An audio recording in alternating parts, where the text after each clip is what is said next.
Good morning. It is February the 11th, 2019. The other day on Facebook, somebody posted, hey, I was watching the movie They Live and I saw a PKE meter. Okay, this is gonna keep happening because They Live and Suburban Commando, they kind of get watched a little bit more, and Ghostbusters fans will recognize this recycled prop. Security 950, lock the elevators down. They're on the move. I hear them on the 19th floor above me. I got you. We're on the 21st. We'll be waiting for them. A homing device, great! Why didn't we just use this in the first place? Shut up. Whoa, now before you guys turn off the video in disgust, because I can hear you sitting there thinking, hey Alex, everybody's done a video about how the PKE meter was in They Live and Suburban Commando. I mean, Crack did one in 2015, Dorkly did one in 2016, Watch Mojo did one in 2016, and some handsome fellow did one way back in 2011. In addition to Ghostbusters, it was used in Suburban Commando with Hulk Hogan, and it was used in the movie They Live with Roddy Piper. So apparently wrestlers dig it too. Hey, let me show you a glimpse of what you're in store for if you'll stay and watch my entire video. Check the records and see who inspected GAD when he was first fabricated. See? You haven't seen anybody talk about those clips before, now have you? Alright, so just sit back and relax and let me tell this story in sequence. The story of the PKE meter is almost as old as I am, as you can see by this December 1971 5-year guarantee on an Iona shoe polisher. Now this one happens to be red. It was manufactured in a few colors though. And I've had this one a couple of years now. I've never hooked one of these up to see how it works, but you'd put that there and you would take you some shoe polish, you'd put that on there, and then you'd turn it on and this thing would spin and you would polish your shoes. The one in the movie though was actually a green Iona shoe polisher. So got one of those as well.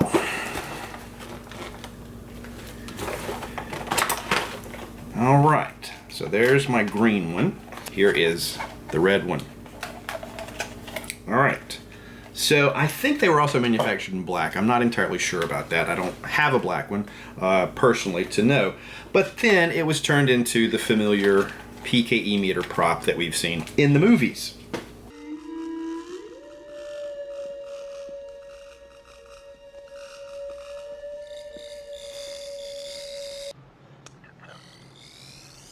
Now this particular PKE meter is my own personal Mattel one that I've had since 2011. It came out in 2010. It was a birthday present, so my wife bought it in 2010, but she didn't give it to me until January 2nd of 2011, and I shot some videos about it at that time. Since that video, and since the journey that this particular prop started me on of wanting a movie-accurate costume, this one has been customized. I came home from an event and I set it down with my entire tool belt and my chemical gloves laid against the handle, and I didn't touch them again for several months, and when I took them off, it peeled off some of the black paint. Mattel had painted these with silver paint on it and then a layer of black paint over it, and it was supposed to weather and look like exposed metal, which is weird because PKE meters aren't made of metal, are they? It should expose green, really, or black if you had one of those black ones. But I didn't like the way that it had this big exposed silver here, so what did I do? I took the thing apart. I sanded down all the raised lettering that Mattel had to add here with the FCC warnings or whatever it was. I stripped it completely, I primed it, and I painted it with a different color spray paint. And you can see a little bit of primer is coming through there in places, and I've had to touch this up a few times, but this is the one that I wear on my belt when I go out as a Ghostbuster. If memory serves though, these arrived with demonstration batteries in them, and I've recently been doing a lot of cleanup on some old Rudolph toys, and I've been having to battle the corrosion of their batteries and clean it with white vinegar and different stuff like that, so I'm a little bit worried. This is the box that PKE meter came in, but I don't just customize stuff if it's the only one I've got of it. I have a backup before I customize. And in this case, since I've got two sons, I bought two backups when these things became available again and were actually priced lower than the original price. I jumped on that deal. So I need to take those out of their boxes and check their batteries and see if there's any corrosion occurring in there. I guess it's a history lesson, and now it's an unboxing video too. So, packing peanuts. Oh man. Alright, so this is what a brand new Mattel PKE meter looks like. You can see the little bit of silver that is on there from Mattel that didn't really make sense to me. Straight out of the box, never been opened, batteries still work. So I'm not too worried about corrosion on this one. There we go. Alright, so extend, retract, change the pattern of the lights, change the pattern of the wing lights, and speed control. Cool. Now, before you ask, no, I don't have a Spirit PKE meter. I do have Spirit Proton Pack. I do have Spirit Trap, but I never bought the Spirit one, mainly because I had 3 of these. And check this one. Nothing. Alright, I do have to put some batteries in this one, so I'll have to disassemble this one and check it out. So one worked, one didn't. Main reason I didn't get the Spirit one was the design of the clip on the back, and I knew I would be modifying it anyway, and that leads you to have to buy 2 of them. And I was seeing a lot of people talk about their Spirit PKE meters having some problems with the lights and stuff, and they were making returns, and then they were saying they were going back to the store and seeing the exact same one they bought was back on the shelf. So I was a little concerned that I was going to get one that was defective. I also saw some people say that they had noticed on the 2018 Proton Pack that it was slightly upgraded from the 2017 Proton Pack. Especially these people that were customizing them, they were noticing internal differences and stuff like that. And I thought, well, maybe they're going to know that they had a lot of complaints on the 2000, and ooh yeah, there's a badly corroded battery right there. This is why you don't leave batteries in a collectible. If it comes with factory batteries, you need to go ahead and open the product and take the batteries out. So I'm gonna have to do a little cleanup on this. But the hope is that the Spirit PKE meters for 2019 will be a better product than the Spirit PKE meters for 2018. Looks like time to get the white vinegar out and clean these contacts and put some new batteries in this one and hope for the best. But yeah, I don't have anything against Spirit as a prop maker, but some people, you know, Spirit, they just won't go near it. Distilled white vinegar. So most of what we know about the PKE meter prop, the fact that it was made from an Iona shoe polisher and the company that had it for rental, comes from a guy called Cylon Props. Now, he's not the guy that made it. Modern Props was the company that had it for rental for all these different movies and stuff that we've you know, discovered it in. But Cylon was really the guy that put the information out there. And unfortunately, I can't find any current pics of his website. Hopefully, just a bandwidth thing. Oh, this oil bath is going to feel so good. I've got such a bad case of rust contamination. See that? Okay, so let me put some fresh batteries in it and see if it will still work. Cross your fingers. Well, something's blinking.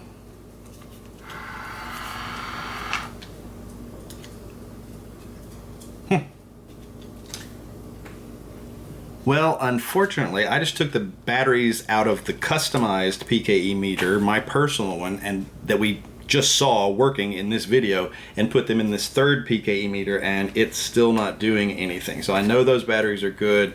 I know the contacts are as clean as I can get them. Something's still going on there. Not entirely sure what. This is why you don't leave batteries in your collectibles. You get them out. Matter of fact, The batteries that were in this one, which I know I've changed a couple of times since 2011, even those showed signs of some flaking and stuff going on, some corrosion happening there. I put the batteries that I just took out of my custom PKE meter and put them back in it, and now it doesn't work. So I'm thinking it could be a battery issue, and best thing to do, just go get some brand new batteries, make sure. So the stuff we know from Cyan props, we know the sequence of the lights, which I talked about in a 2011 video. 3, 5, 7, 4, 1, 6, 2. 3, 1, 6, 4, 7, 5, 2. And then later on in 2011 and 2012, I made this discovery. For instance, something that I said a year ago when I shot this video about the pattern of lights on the arm bars of the PKE meter. I wouldn't have cared if it went 1, 2, 3, 4, 5, 6, 7. That's what I assumed it did in the movie. And here's a little clip that I dug up on one of my VHS tapes from an episode of The Fall Guy. Let's get out of here. Wait. Notice anything there? Let's slow it down. Sure enough, the pattern this time goes 1, 2, 3, 4, 5, 6, 7. There's actually a cute outtake from when they shot the commercial scene where Bill Murray was worried about dropping the thing. I like that one. What if it falls?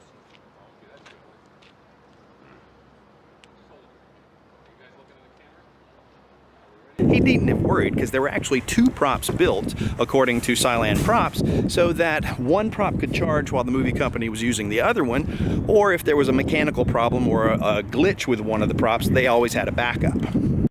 So it occurs to me as I'm editing the video that you're watching right now, if we know that the prop melted down in between Ghostbusters 1 and Ghostbusters 2, and that's when the pattern of lights changed, maybe it was the backup prop, as seen in the Fall Guy episode, which had the 1, 2, 3, 4, 5, 6, 7 pattern of lights. I don't know, and I don't know of a way to corroborate that theory. Back to the trip to buy batteries. I'd like to put brand new batteries in all 3 of them, so I guess I'll need 9 instead of 8. Everything seems to be 8 packs, or no, this is a 16 pack over here. But I think I will get an 8 pack and a 4 pack of Energizer. I needed to get a new chip for the camera anyway.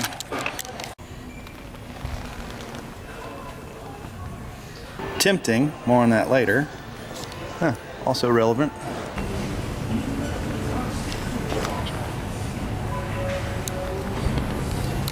But actually, Cyan Props wasn't the only fan that got to inspect the PKE meter while it was in Modern Props' rentals. There's a guy, his screen name's W. Sean, his real name's Sean Marshall. He's out of Portland, Oregon, and he was one of the very first people to ever dress up in a super detailed, movie-accurate Ghostbusters costume. I'm talking like back in the 80s. He and his friend did this. There you go.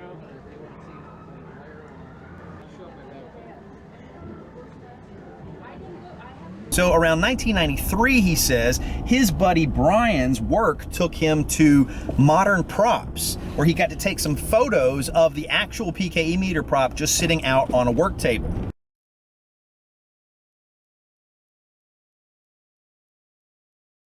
Hey, there's my mailman. I hope he brings me something cool today. Well, I'm back home, and the new batteries did help the custom one work better, but they did not help this one work any better, and I think I know why. When it was put together, this one wire got crimped against a screw boss as it was assembled. So what are the odds? The one that had the bad battery also has a bad wire that I haven't known about since I purchased it in 2012. I got one perfectly good one and one doubly bad one. So that is just one of the punchlines of my life. Earlier, I said I didn't buy the Spirit because I was afraid it would be defective and because I had 2 Maddies at home. Unbeknownst to me, one of the 2 Maddies was defective. As Brewmeister Smith once put it. Oh, ironic. So my wife just said that she's extremely disappointed in me for not opening these back in 2012 and discovering that this one was defective. And you know what? I gotta agree with her, because then I could have fixed the wire on these internals and put them inside the messed up external of this one and had one that I customized, and I'd had 2 that were pristine. I didn't do it that way. Hopefully, cross my fingers, I'll be able to fix the wiring on this, get it functional again, and maybe I can take the internals out of this one and swap them around. I don't know. So thank you all for patiently watching this video, waiting to find out what those other clips were, and I will talk about them now. The information actually comes again from Sciland Props, and it's been on the web for a long time, just nobody seems to have gone looking for the video. The other day, when this guy posted on Facebook about, hey, guess what I found in They Live, I went to corroborate things and look up, little clips to show him, and I found some of this information again, and I thought, I'd kind of like to look for that. And I did. So let's list them in sequential order. Ghostbusters, we know they used the PKE meter. That's why we call it the PKE meter, because that's the first movie we kind of saw it in. There's a listing for it being in an episode of Knight Rider, and this is on the Sciland Props website, but he doesn't specify which episode. Thankfully, Paul Rudolph, the webmaster of Spook Central, asked this over in the GB Fans forums back in 2010 and got a response from Sciland. Sciland claims that the PKE meter is visible on a table in the semi in the episode Kit vs. Carr, which I think is like season 3. And that's the second appearance of Carr after he appeared in like season 1, Trust Doesn't Rust. I've watched the episode. I cannot find a PKE meter on a table. Now, his information might be more precise than mine. He might be working from a DVD, and I'm just watching the episode as it's posted online. There could be a deleted scene. I don't know. So anyone out there that's more knowledgeable about Knight Rider than I am, please find us some corroboration for this. The closest thing I could find was in a shot where the camera did a weird move and dipped down for just a frame. You saw something on a table in the semi that vaguely resembles a PKE meter. Could have been mistaken for one. But I feel like probably his information was going off of a checklist there at Modern Props of all the things that had been signed out for. I'm still going to lean towards his expertise, but I just want somebody to help me corroborate this. That particular episode of Knight Rider, though, aired November 4th, 1984, so it would have been the same year Ghostbusters came out. When he elaborated about the television show Otherworld, Sciland answered that it was in the episode Rules of Attraction, which turns out to be the pilot episode of the show from January 26, 1985. He even described how it was being used, and I had success finding this one. Now, he said it was being used to scan an android's hand, and sure enough, that clip actually shows up in the opening montage, too. When we see it later in the episode, the guy scanning the android hand is talking to Ray Walston, my favorite Martian. So that was kind of cool. These are called arms. Now feel the musculature. You've exceeded your quota again. Now, how am I supposed to do my job? I don't know what you're talking about. With the exception of replacements, you're not supposed to be sending me entire families. Isn't that a nice... You're always going off the graph. But this is the worst, since you sent me that entire crew of spectra miners. You're crazy. Bort, check the records and see who inspected Gad when he was first fabricated. Release your hand. You could be defective. Next time this happens, I'm taking it downstairs. Houses and jobs don't grow on trees. They have to be manufactured, too. Get out of here. Go get your unit checked. Just don't let it happen again. Now relax. And get your own unit checked. Isn't that nice? Doesn't that feel good? Here's a nice bonus. Did you see the thing that Ray Walston walked past as he entered and exited the scene? That is like the granddaddy of recycled props. It's in everything. Now, the one of these that's not on Sciland's list is the one that I found myself back in the late 80s, early 90s, and it was an episode of The Fall Guy, which is really ironic because it's the only time that the PKE meter was still being used to detect ghosts. Matter of fact, I made a joke back then, the fact that it was a PKE meter being held by a ghost because actor Vincent Schiavelli played a ghost in the movie Ghost. He was the one on the subway that teaches Patrick Swayze how to touch things. How long have you been here? Since they pushed me. Someone pushed you? Yeah, someone pushed me. Who? What, you don't believe me? You think I fell? You think I jumped? So I found the clip in just a little bit higher quality for you, and it's interesting to note one little continuity error. When they go for the close-up, the PKE meter switches hands. Lord and Lady Pelham lost their lives here. Let's get out of here. Wait. Vincent Schiavelli was also one of the red lectroids from Buckaroo Banzai. Now, even though that clip was on one of my old VHS tapes, what I didn't remember was that Elvira, Mistress of the Dark, is in that episode. Unfortunately, she never appears on camera in the one scene where the PKE meter is seen. Yeah, what about those ghosts? Oh, take it from a horror movie buff, honey. Once a ghost gets its revenge, it just floats off into eternity. Elvira had appeared the previous year on The Fall Guy in an episode entitled October the 31st, so the joke is that the second time she appeared, they entitled the episode October the 32nd. And even though the title of the episode is specifically October the 32nd, it aired in December of 1985. Makes my brain hurt. In that same response to Paul Rudolph, Sciland also specified the episode of Misfits of Science in which the PKE meter was visible. It was episode 14, and it was a clip show. I thought, hey, this one would be really easy to find because if it's only in that episode, it's only going to be in the framing segments and not in any of the flashbacks. Otherwise, he would have said it was in that episode too, right? So I watched specifically, very carefully, in the framing segments for that episode. It's sort of like a dream sequence, sort of Wizard of Oz kind of thing. So the title of the episode is Against All Odds. They've got all the actors playing against type. It was kind of cool. So Kevin Peter Hall is asking the main character for all these props. And Sciland said that it was visible among other modern props on a table. So I really focused in on those. I never could spot it. I apologize. I was really hoping that he would hand it to Kevin Peter Hall at one point and I could get a screenshot because Kevin Peter Hall also played Predator and he played Harry in Harry and the Hendersons. So how cool would that have been to get a shot of Bigfoot holding a PKE meter? Granted, the video clip that I was watching online was not the best quality, so if somebody's got the series on DVD or something, give it a look. Maybe you'll have better luck than I did. Now, you can not only use it to scan Android hands, you can also apparently use it to reprogram robot guards.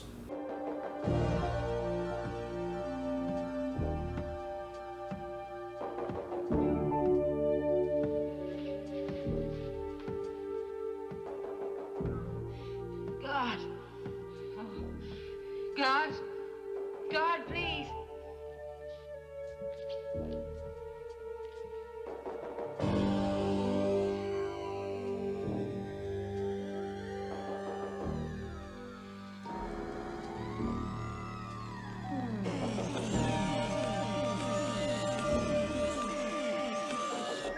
By the way, that's not my jump cut when the robot's gun changes positions. That's in the original footage as broadcast. And that clip comes from a TV movie entitled Condor, and you can find it online. Now, I'm getting conflicting information from the IMDb because it lists the year as 1985, but it says that it came out in August of 1986, so I'm not sure. And from there, we know that it was used in 1988 for They Live, 1989 for Ghostbusters 2, and 1991 for Suburban Commando, where in one shot, it's actually held by Christopher Lloyd. Another of the red Lectroids. Interesting. Evil! Pure and simple from the 8th dimension! Grab him! Now, a lot of lists about uses of the PKE meter also include the Family Guy episode from 2009, which had Dan Aykroyd and Chevy Chase in Spies Reminiscent of Us. That's not the same prop being used. I mean, it's drawn. I'm not even going to mention it. That's stupid. Why would that be on the list? So I want to give a shout out to Derek Osborne and Paul Rudolph and Sciland Props wherever he is, and Sean Marshall and all the folks whose knowledge has helped me to construct this video for you folks out there. And as always, I want to thank you folks out there for watching. And hey, if you come across any other uses of the classic PKE meter prop in TV or movies from the late 80s or early 90s, please let me know.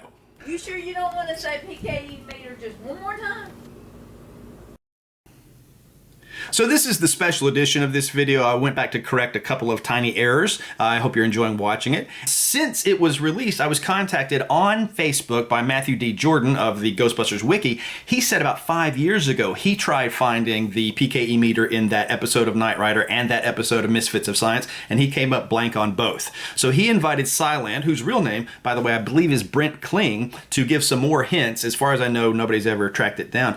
Matthew's theory was that the laser that Bonnie is going to install in Kit, and then Carr steals it, if I remember the episode correctly, might have been mistaken for a PKE meter. Now, that wasn't on a table like Sciland said, so I don't know. Good theory, though, because he produced a still that kind of resembles it. On a side note about Knight Rider, I'm torn between whether I like the original voice for Carr when it was Peter Cullen, Optimus Prime, versus his second appearance in Kit vs. Carr when it was the inimitable Paul Frees. Now, that's me speaking as a voiceover kind of a guy. But tell me this, why in the original series did they never team up Carr with Garth Knight and have them going around impersonating Michael and Kit? That had such a great story potential. Oh well. And I also got a message from Sean Marshall here on YouTube thanking me for the shout out. So that was kind of cool because I think he's a real pioneer in the Ghostbusters cosplay field. So thank you for watching.